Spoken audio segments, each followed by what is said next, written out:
Hello, Luke. How are you? Living the absolute dream. The voice is recovering after a few big events, but ready to rock and roll. How are you? Yeah, Great to chat. Always a pleasure, Amanda.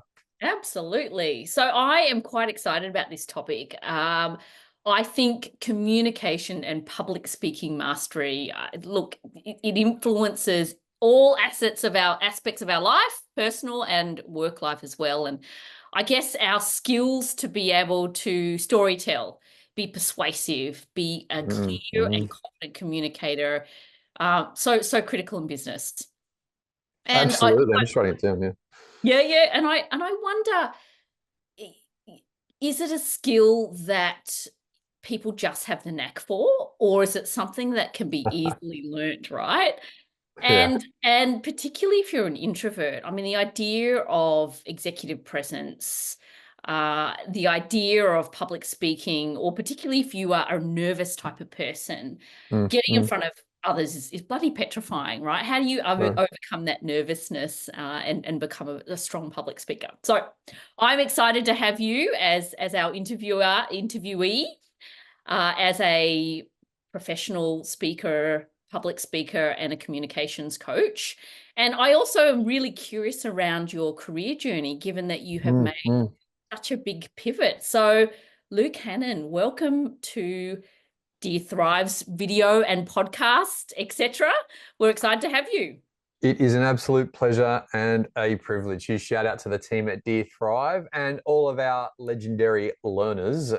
You are in for a bit of a journey, that's for sure, not just with myself, but the plethora of different experts and resources within Dear Thrive. And I think it's interesting, isn't it, where the community of expertise that you've put together is really exciting for me. And I guess before we get into the speaking thing, that's what excites me, man, about your journey. And I'll tell you what the number one thing is.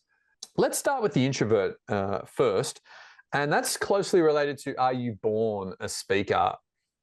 No is the answer to that. Just unequivocally no. We are born to eat, poo, and sleep, and then cry.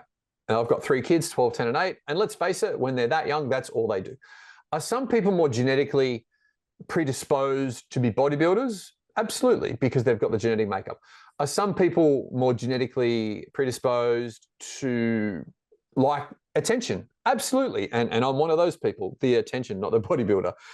Because from a very young age, I've loved being the center of attention. But that didn't make me a good public speaker. I've seen plenty of people on stage as a professional MC who love holding the microphone but have no idea how to use it. And so I firmly believe that we are born with a plethora of opportunity. And if we're lucky, we'll find our calling in life and then use those genetic predispositions, those genetic strengths that we've got, and then use those to our advantage. So is there anyone born a speaker? No. And probably the last thing I'll say on this, you touched on introverts. I've just done 3 events in 3 days in 3 states with a team of speakers, with the headline being a gentleman called Bedros Koulian, who's an American entrepreneur. I'm sure we can put some details somewhere. And he's done over 3,000 speeches. And in his own words, he's an introvert. And he absolutely is. Like, I caught a cab with him and we hardly spoke for 40 minutes from the venue to the airport because he was working and he's just not the kind of person to strike up a conversation. However, when he takes the stage, an animal comes out. But that animal that comes out of this introvert on stage is highly, highly trained, and he's put a lot of work in to be the best version of himself on stage. So to probably close that one out, I don't believe any of us are born to do anything. Certainly there's things we're better at, and if we're lucky, we'll find out what those are. But anyone that's introverted, I'm quite extroverted, but anyone that's introverted, that's okay. You can learn to connect. You can learn to speak on stage. One of the best things, and the final thing I'll say in introverts, is my background was risk management. And so I spent 22 years in banking and finance, and we'll probably get onto that in a moment. A lot of that in risk. And so most of the people in risk are introverted. They're quite thoughtful. They think, they process, then they speak. And some of the most amazing leaders and people I know are introverted, which means when it's time to be quiet, extroverts think that's time to talk. Introverts use that to think. Let them think and let them speak. Let me pass back to you because that's a ton. I could speak all day. But that's probably the introverts and the born with it side of things.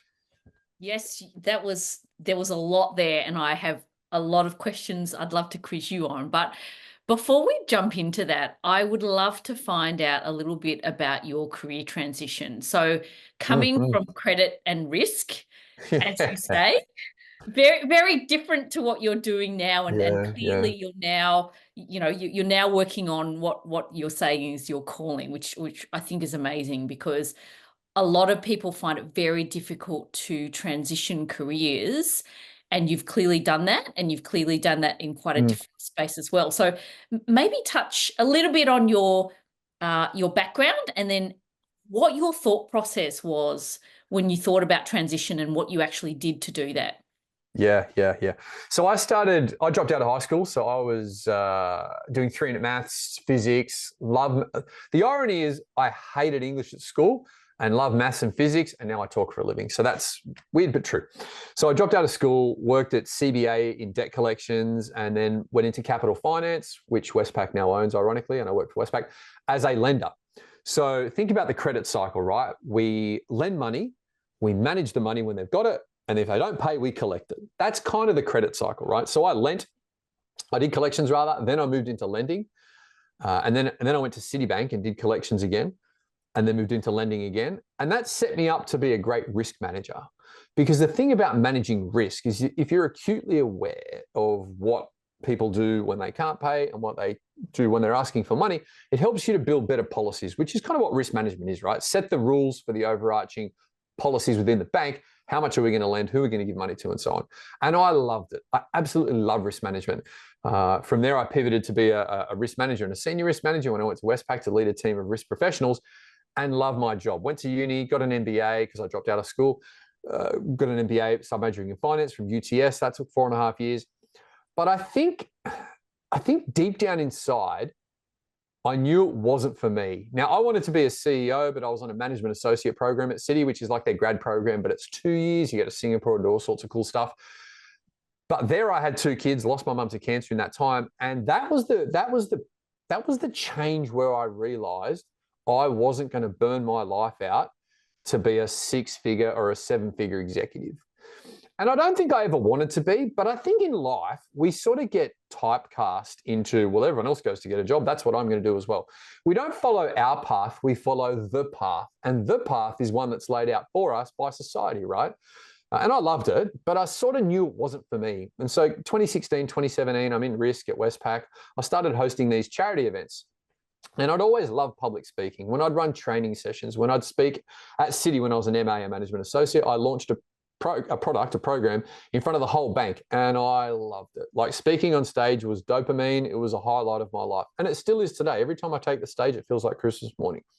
So here I am, I'm in banking, leading a team of risk managers, March 2018, and this is the transition. I go to this training course with a guy called Andy Fell. Andy was my coach for a few years after this as well. And Andy comes up to me in this leadership course, because I'm leading a team of risk managers. He goes, "Hey, mate," at afternoon tea, he goes, "Mate, what are you doing in risk?" And I'm like, "Mate, I don't know. Like, I'm here, I love it, but I sort of know it's not for me." And Andy's question wasn't like condescending, "Dude, what are you doing there?" It was, "I see so much potential in you, but I don't know that this is the best place for you to realize that." And so I left that day in March thinking, man, I don't know what I'm going to do next, right? But whatever it is going to be awesome. So Thursday, the 10th of May, 2018, and I'll always remember this night, as clear as I'm speaking to you now, Amanda, I'm on stage doing this charity gig, and think, if you love public speaking and you work in risk, like, you're it. Because when it comes to presenting, everyone just points at you, which for me was great, right? As a mature leader, I'm also acutely aware other people need to present, so I'm lifting them up as well. But when it comes to doing the big things, I'm going to be selfish because I love it and always took responsibility. So I'm doing this event. It's the 3rd year we've done it. It was for the San Filippo Children's Foundation. We raised heaps of money for this rare genetic disorder. And I'm on stage, and as clear as I'm speaking to you, the thought comes into my head, this is it. Like, this is what I'm supposed to do in life. I'm supposed to be an MC, an event MC. And I'm like, wow. All right. So that weekend, that's the Thursday, the 10th of May, 2018. That weekend, I register a business name, lukehannan.com.au, and then start building a website. Then I go out to all these people I've volunteered for in these charity events and get testimonials and photos and put these on the website. And then the grinding starts, right? People see speakers and everyone thinks, do speaking. It's the profession you need to make millions of dollars. You can make a lot of money speaking, but what you don't see is the iceberg effect. You see Michael McQueen, one of the greatest speakers, and I know Michael quite well, or Andrew Klein, one of Australia's best conference MCs, a close personal friend. You see those people and you see how much they earn and you think, or people see how much I earn and think, I mean, this is easy, I'm going to do it.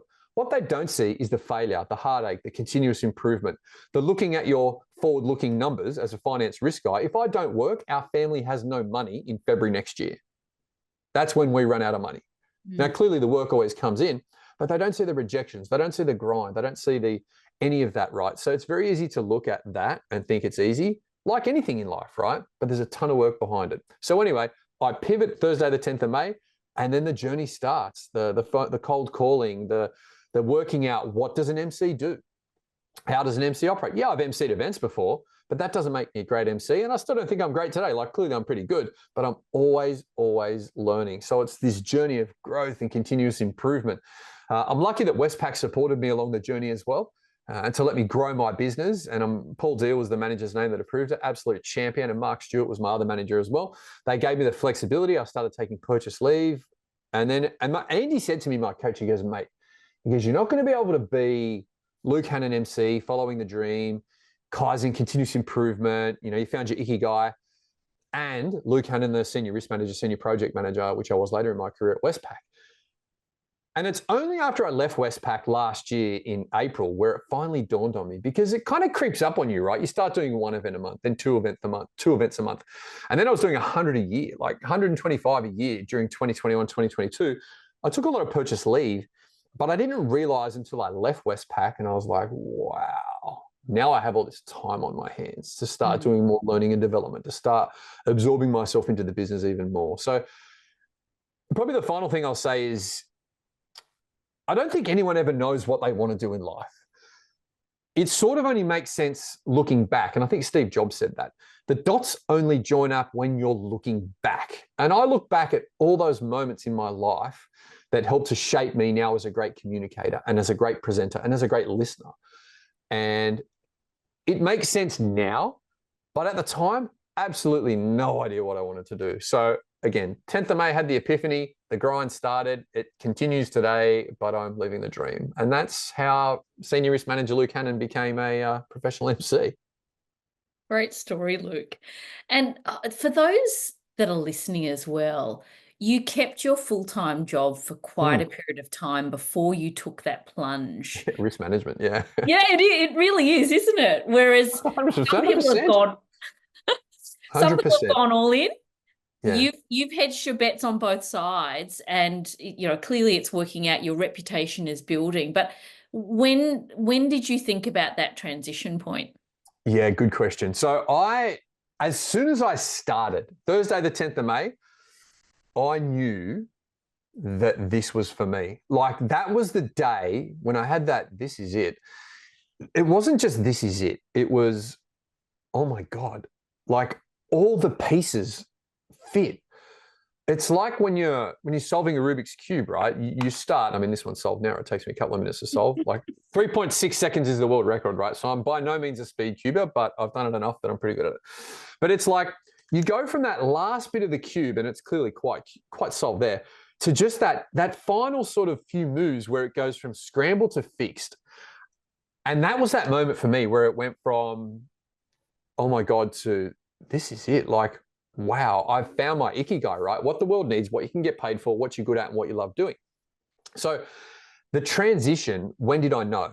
So I knew straight away, this is for me. Like at that point in time, that was like my resignation from banking was written. I just didn't know when I was going to give it. Yeah. Then I thought, right, well, here's my income. Let's say my income is 100, right? And the currency or the number is irrelevant. Let's just make the income 100. 100 divided by 5 days in a work week is 20, right? So when my MC income gets to 20, I'll go back to 4 days a week. When my MC income gets to 30 or 40, I'll go back to 3 days a week in banking and finance. What actually happened, that was the plan. What actually happened is my MC income overtook my Westpac income, and I was still working full time. Mm-hmm. So I sort of knew that I had to go. And then mid-2022 is when I really got to the point in my career where I thought, if you want to be the greatest MC in history and go all in and make real money from this and change the world through awesome events, you need to let go of this. But imagine, right? 3 kids, a wife, a mortgage, your income's just gone from 100 units to 200 units. You're living the dream, you're cashed up, and all of a sudden you need to let go of 100 units, right? Because I was a senior manager at Westpac with a team. So, and then the greed thing kicks in, right? And then like people will tell you, my own wife said, don't leave Westpac. I'm like, babe, I hate it there. Like I loved my job, but I'd outgrown it. Like I didn't hate it, but that page in the Luke Hannan book of life had turned. I had turned the page over. I was writing the next chapter. So it was an amazing chapter, my banking career. And I'm always grateful to all the amazing leaders I had, but I was in the next chapter. And so I had to go. So I left. I left Westpac legit in reality, I left in April 2023, but I properly checked out in August the year before.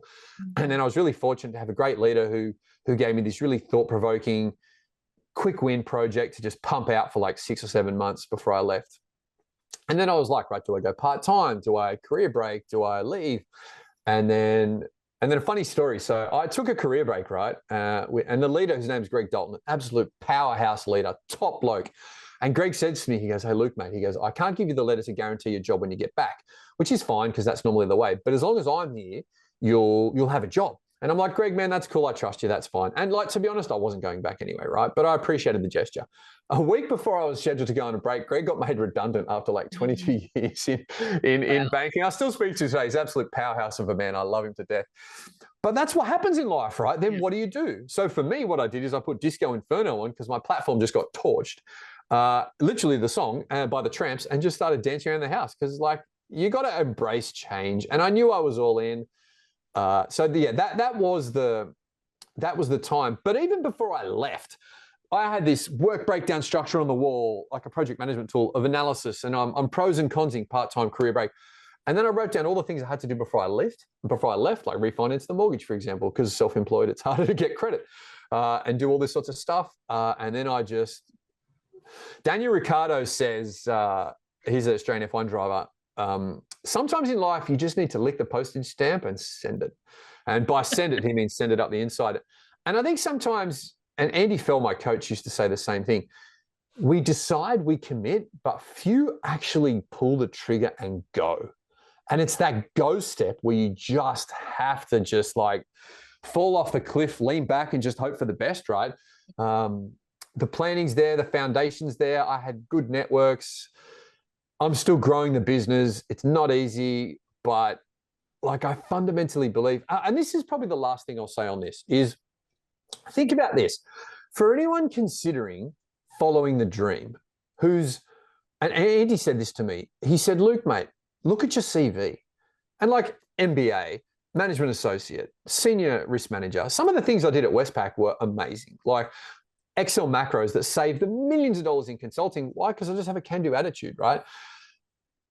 That's a very employable skill set. But quite often we, collectively, we lose sight of how good we are and how much we achieve because we're sort of stuck at the coalface. Whereas Andy, my coach, looks at me from 10,000 feet and goes, dude, you're awesome. You can find a full-time job if you need to. But we doubt ourselves, right? And the last thing I'll say on that is, I'm supremely confident I'm an amazing MC and a great public speaker and provide exceptional value to my clients. And I'm extremely confident saying that. But I'm always learning and I'm always getting better. There's a fine line between confidence and arrogance, right? And for me, arrogance thinks when you're arrogant, you think you've arrived, you have no more to learn. It's okay to be confident. It's so okay to be confident. So be super confident. And the last thing I was going to say, that I was wrapping up that conversation was, think about this. If you're going to go self-employed, if you're going to follow the dream, if you had to go back to full-time work, you'd have your Michael Watkins first 90 days plan out. You'd be pumping it hard in that first 3 months to try and build a reputation in that company if you had to. So why don't you take that approach to your business and just kill it, just crush it? One final thing, and then I'll throw it back to you.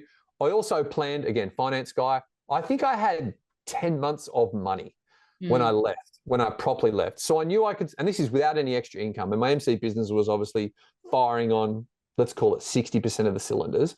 maybe 50 to 60% of the cylinders. So I had a revenue stream and I had a backup of money. So if you have this great idea and you want to go become an actor or do whatever, that's great, but make sure you have enough money to sustain you for at least 6 to 12 months, because that's going to give you the flexibility to immerse yourself full on in what you're trying to achieve without having to worry to pay the bills. Let me pause, because that's absolutely heaps of information. That was my journey towards being an entrepreneur, and it's still going today, right? Amazing. Thank you for sharing your journey. And if we go back to the topic of public speaking and powerful communication, no, I think it's important that people understand your journey and how you got there, because you are following a passion of yours that sounds like it was your calling. And it's funny that you also had the support of a few people along the way that gave you that confidence boost to make that move, right? And I wonder, when you're up on stage or when you're thinking about your executive presence or your storytelling, there is so much of how you show up that's part of your story, that's part of what you're saying. It's not necessarily how you're saying it, although, you know, that is a good part of it. Maybe just touch on the balance of how important is what you say in the story that you're crafting versus your actual presence. Storytelling for me, and let's overlay a bit of context here, right? My full-time job, what I do full-time, is sitting in conference plenaries across the world listening to people present. That's literally all I do. Now, clearly there's communication coaching wrapped around that, right? But the full-time job is watching people present and, of course, presenting myself. So 501 events, my 500th was Friday, and then 501 was Saturday. I haven't seen it all, and I don't think anyone can ever see it all, but I see my fair share, and that includes my fair share of stories. So storytelling for me is a bit of a dirty word, and stay with me and I'll explain why. Society in general, I believe, is looking for the quick win, Everyone wants the quickest path to success, when the truth is there is no quick path. The only person that's ever made $1 million in a heartbeat are the people that won lotto, or some random that had Bitcoin, you know, from a previous habit. Read the Silk Road, you know what I'm talking about. From a previous habit that became, you know, 10 cents to 100,000 US dollars, right? 99.999% of the population who has a lot of money or success has worked their butt off for it. There's no quick win. And storytelling is the same.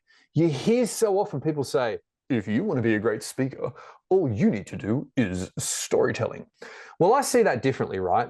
Because if you don't have tone, inflection, pace, presence, if you're not rehearsed, if you have no idea what you're doing on stage, the greatest story is not going to land. You could be the best, you can have the best stories in the world. You can be the most experienced person. You can be the foremost expert on earth about a subject. If you cannot communicate that in a clear and concise manner, which a few words you use really early on, then that knowledge, those stories are lost. So I don't think storytelling is the trick to a great presentation. I think getting the foundations right, being yourself, and if appropriate, using a story will help you to go through. If appropriate, the audience is probably thinking, well, aren't stories good always? No.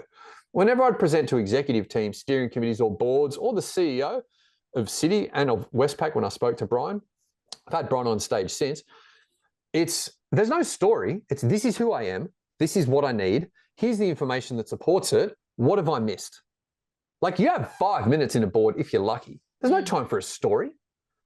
There's who I am, what I need. Here's the info that supports it. What did I miss? Are we okay to make a decision? Do you want me to come back next time? Thanks, bye, out. Next. Like, yeah, right. There's no time to mess around. Stories on stage, back to the full-time thing, I see so many people tell their sob story. Like, the audience doesn't care. The audience doesn't care, because the audience is there to learn about innovation and entrepreneurship. If your story makes sense and dovetails into that journey, and you tell it from a place of genuine care, that's going to help them, they will care. But most sob stories, or most stories, just don't land because A, it's not relevant, and B, it's not linked. Like I heard a speaker once say, we're in this environment. It was 45 degrees. I was getting shot at. And you could feel the sweat beating down my back.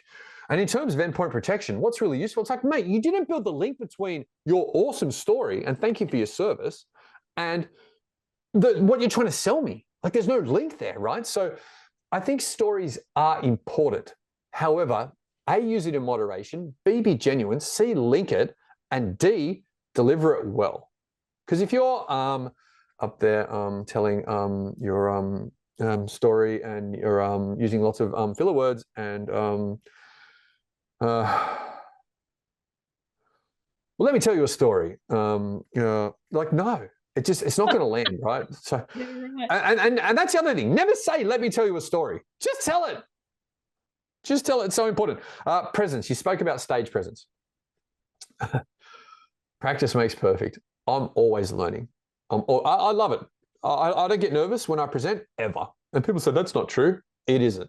It is true. I never, ever, ever get nervous about presenting. I worry. Can I interrupt you there? I think that's amazing, right? You described it earlier as like a Christmas morning. Absolutely. And for most people, it's petrifying. Mm-hmm.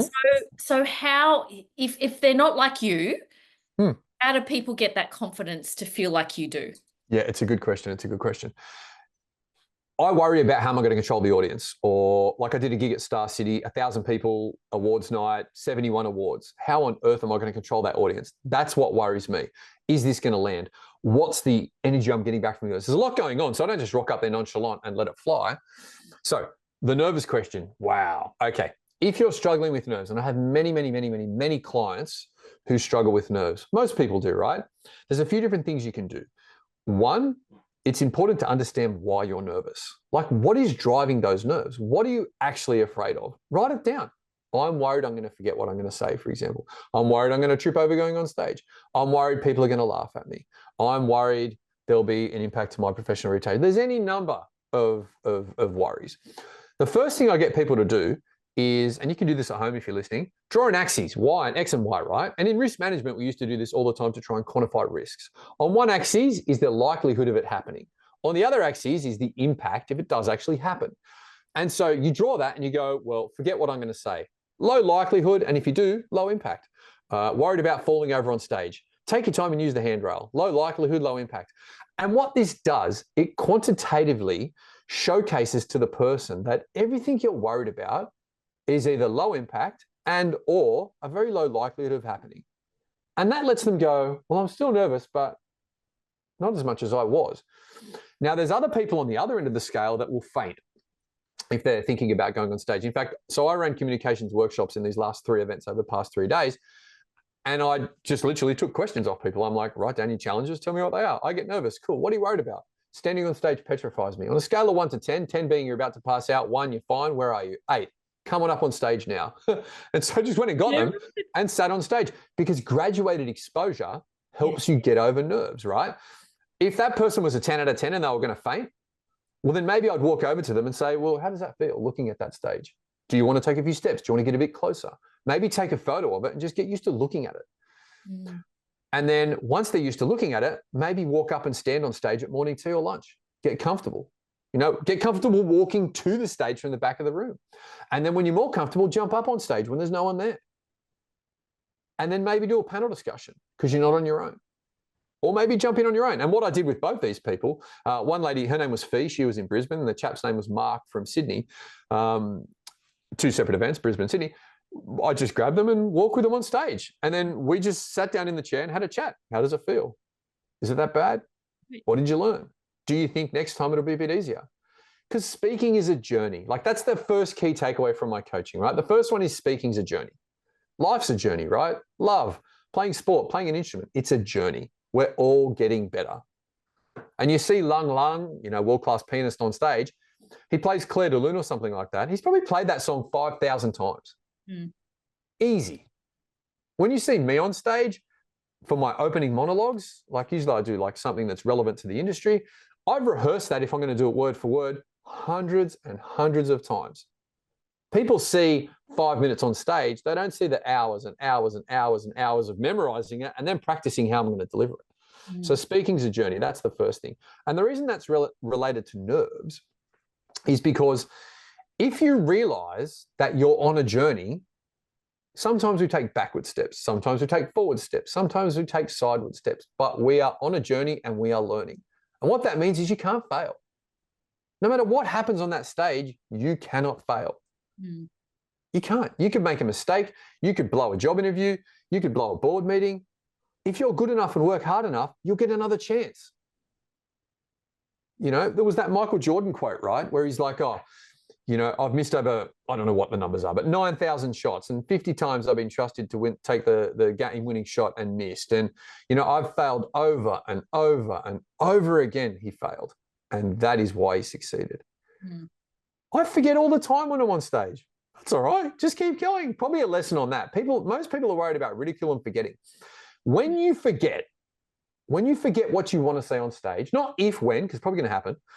When you forget, you're the only person on earth that knows you've forgotten what you were going to say. You could be in a team meeting. You could be on a one-on-one. One-on-one's different. It's intimate. You can just tell them, oh, I forgot. Let's talk about something else. But if you're on stage or if in a board meeting you shouldn't forget because you've generally got notes. You've got the pack that you're going in there with, right? You just look at that. It's right there. Happens more often on stage or when you're chairing a meeting and standing up. If you forget, no one else has any idea. We worry so much that the audience is going, oh my God, they're going to know I forgot. They haven't got a clue. Half of them aren't listening because they're on their phones. And that's not your fault. That's just human nature. And the ones that are have no idea, absolutely no idea that you have forgotten or that you're lost or that the slides are in the wrong order or that's the wrong slide or it's the version 1.2 versus the 1.3 pack. No one has a clue. So never admit it. You don't need to say, oh my God, I'm so sorry, I've forgotten. Oh my God, I'm so sorry, they're the wrong slides. Just roll on. Great and advice. I'm not trying to be condescending or facetious and try and devalue your contribution. If it's the wrong slides, debrief, fix it next time. But there's no need to panic. What you need to do when you forget is pause and reflect. I know that's a lot of information. Let's pause and reflect. Wow, there's a lot there. Let's take a moment to digest. Let me pause and take any questions you've got. Stop, pause and reflect because you need time to get back on track. That's fine. The audience is going to think it's super engaging. So to summarize and recap, graduated exposure, qualitative or quantitative analysis of what they're actually worried about tends to really help. And then, of course, there's the physical exercises like 4-square breathing and then deep breathing beforehand, practicing to make sure that, you know what you're talking about and you've rehearsed. Because clearly, if you're supposed to speak to your whole organization on a stage or at a town hall or an all-in or you're chairing a meeting and you wing it, you should be nervous because you're going to bomb. You are going to look like an idiot and you deserve to look like an idiot because you failed to prepare. So don't be an idiot and prepare and you'll be fine. Great practical tips. Enough said. And I love the X and Y axis too. That is so your background. I love it. Yeah. So I am curious, one of you've said storytelling, just be careful and make sure you're connecting that to your key messages here. What are your sort of biggest tips for connecting with an audience then? Number one, speaking is a journey. But the biggest one to connect with an audience, and the second key takeaway is communication is really easy. It's just one person sending a message to someone else, right? And the third key takeaway, this is the one. To connect with an audience, speak with them. Speak with them. Don't speak at them. Make it about them. It's not about you. And that's where most speakers get it wrong. I got given an intro the other day at a massive event, and a very crucial event for speakers and an MC. And the intro was all about the speaker. It's this person plays a bigger game. They've done this, they've done that, they've done this, they've done that, they've done this. I think they was referenced 15 times in one page. And it was big font. And I didn't read it because that's not who I am as an MC. It was a crap introduction. It was selfish. It was arrogant. So make it about your audience. Make it about them. Ask them. If you're in sales, the biggest mistake I see at expos, to get back to your engaging thing, right? Or the biggest mistake I see from sales reps or sponsors on stages is they get their 20 minutes or they get their one-on-one or someone comes to their booth and they just ram them with, this is my product. No one cares. Mm. No one cares about your product. Find out about them. Tell me about you. Tell me what sort of challenges you're having. Let's go around this room and find out what's the number one thing you're worried about right now. Make it about your audience. Build rapport. Mm-hmm. Then people will want information from you. And clearly, if you're presenting, you need to say, like, this is who we are, this is what we do, this is how it helps, but let me understand what your problems are. That's how you pivot from them. Because you don't want your audience saying, well, I wish he told me what he did. So clearly you need to sort of set the scene. Hi, I'm Luke. I'm a professional MC and I help make events amazing. Tell me about your next event. What are you looking for? Because sometimes people say, hey, Luke, I want a comedian. Cool. Let me refer you to a dozen comedians I've got because I'm not a comedian. So make it about them is probably the answer to your question. Mm. Simple, Great. right? So simple. Now, you've got a few masterclasses that you've obviously built over your career now. Tell me, what are the things that people can learn from you in those masterclasses? It's a great question, and they're quite custom. So I work directly with organizations, and that means we can tailor the gamut of communication coaching to exactly what they need. I work with groups of diverse individuals, diverse being different companies, different backgrounds. That training is a bit more generic. But again, the first question we generally ask is type in the chat what sort of challenges you're having. Let's workshop it. Because I can give you my hour of generic communication coaching or my half day or my full day. However, it's always better to work with the teams first and say, where can I help you with? Because if you have a team of people speaking on stage versus a team of people who do one-on-ones and team catch-ups, the coaching is slightly different because they're different environments. You know, breaking down communication, the magic is message, audience, delivery. Three things, right? Who is the audience? But you start with the message. So what's the message? What do you want to say? Once you know that, who's the audience? Once you understand that, how am I going to say it? So that's probably the how of communication. We tailor the workshops to meet the requirements of the audience. And so when people join our weekly or our monthly free webinars or our live in-person sessions, it's bespoke to them. Tell us your problems. And if no one says anything, well, I'm happy to give you generic training, but you've invested time and in cases money to be with me. So just be honest. The last thing is my online course is 10 hours of content, 150 lessons, and it covers everything. And even that has weekly webinars that you can join and bring your Q&A to because everyone's got questions. So it's very bespoke. Love it. Last question for you. What does thriving in work life mean to you? Ooh, let me unpack that question and make sure I understand it right. Because you said thriving in work life. So do you mean thriving in work and managing family, or do you mean thriving on stage, or help me understand that? So work life can be all encompassing, right? And it can involve how your professional life impacts your personal and vice versa. Yeah. So I wouldn't just highlight it just when you're on stage. It's the balance of you know, your interpersonal dynamics, it's the selling that you need to do. What does it all mean to you, and how do you think you thrive? Yeah. Something interesting happened when I left banking and finance after 22 years, right? It took me 8 months. So I left in April 2023. It took me the best part of the rest of 2023 to become comfortable with the fact that I didn't have to do. Because when you work for a bank, you sort of work in the bank. You don't work on the bank. And a lot of self-employed people do that. They work in their business, they don't work on it. You kind of become institutionalized as a worker. And that's just the nature of full-time employment, right? It took me a long time to let go of that and to be okay with going to the gym, to be okay with just sitting down, meditating and thinking for a day, to be okay with doing less. I think COVID helped because that gave us all a bit of a sense of, well, you can drop the kids off at school, it's okay. So this is kind of the next evolution of that. But what also happened this year, now 18 odd months after I've left, is my perception of, and this is a long answer to your short question, my perception of work, sitting out in the sun, having a cup of tea and writing an introduction for an event, or going to the gym to stay fit or stretching, that's my job now. That's what I do for work. Like, I get paid to sit in the sun and write. Now, clearly people think they're paying me for the time on stage, but they're not. They're paying me for all the work that leads up to that. And then delivery is easy. Like 90% of the work I do happens before an event. So thriving for me is this fabulous journey into entrepreneurship, into recalibrating what I think work is, how I define work, and also with my family, 3 kids and a beautiful wife, who are in Europe at the moment. So I'm home alone, which is great. The house is spotless, right? It's going to be like 5 minutes. It's going to be like a nuclear bomb when they get home.